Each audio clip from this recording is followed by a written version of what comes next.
This is the story that we're covering all morning long. The New Mexico Sheriff Department telling us that actor Alec Baldwin did indeed fire a prop gun, accidentally shooting his director of photography to death on a movie set. And KRQE's Madison Connor is joining us now live with the latest details about how this is now a crime scene. Madison, can you explain what you've heard and what you've seen? Yeah, good morning, Adrian. We are just outside the scene here at Bonanza Creek Ranch, and this is as close as we can get to the actual set right now. Everything is blocked off. Deputies have started to arrive so far this morning, though we've seen one already go in, and I assume back to the set now. And now, as you've already heard, Santa Fe County Sheriff's deputies were called to the set of Rust after 2 people were shot with a prop gun, and that Alec Baldwin was the one presumed to have fired it.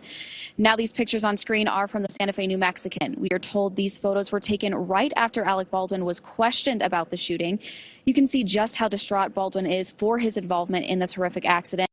Baldwin hasn't made any comment so far about the shooting, but Baldwin and all cast and crew have left the set, and there's no word on when or if filming could resume. Now, roads are still open in the area, and we've seen plenty of vehicles come through already this morning, but security is guarding the set, and the road back is closed to the public at this moment. Adrian, back to you. Thank you, Madison. In addition, we're also learning more about the victims in this incident. Again, we've mentioned that there were 2 crew members affected here, at least hit by that gunfire. Cinematographer Halyna Hutchins died as a result of this shooting of a gun, a prop gun on set by Alec Baldwin. Director Joel Souza also was injured, though has been released from the hospital. Halyna Hutchins dying again of her injuries, being airlifted to the University of New Mexico. She was just 42 years old. She was named one of American Cinematographer magazine's Rising Stars of 2019. She was born in Ukraine. She lived on a Soviet military base in the Arctic Circle during her childhood.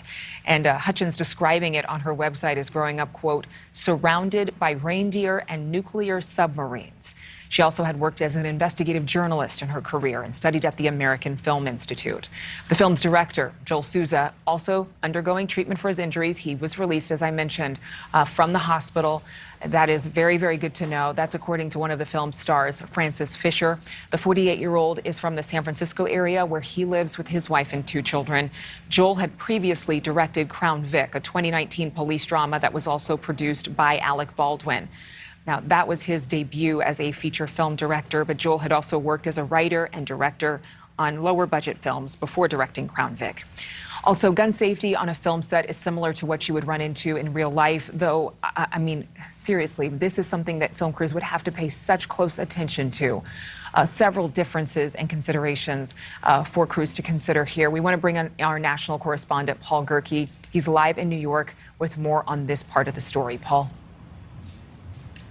Good morning, Adrian. There's a reason these instances are rare. Alex was able to rattle a few of them off on the show this morning because there just haven't been that many. Guns are not treated like toys on set. There's often several people responsible for handling them. Although there are no guidelines ubiquitous across all film sets, there are some standards that are generally adhered to dependent on your budget. Budget generally plays a large role here.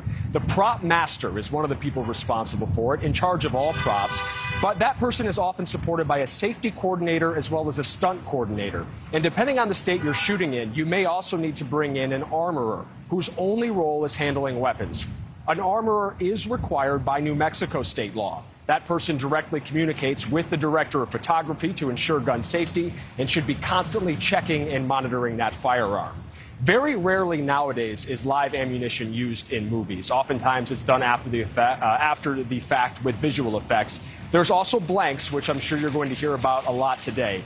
Bullets are the same similar cartridges that bullets use, but there's no cartridge in it. Instead, it's filled with paper or felt or plastic, something that will light up and provide a spark similar to a gun going off.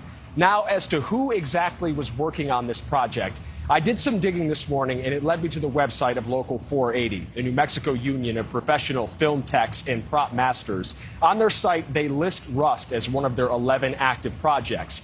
Interestingly, that union just narrowly avoided a strike this past weekend, agreeing to a new 3-year deal in the 11th hour. And in fact, Halyna Hutchins, the woman who died yesterday, posted a picture to her Instagram 3 days ago, standing with that local in solidarity of the crew of Rust. We've reached out for further comment from the union. We'll let you know if they get back to us.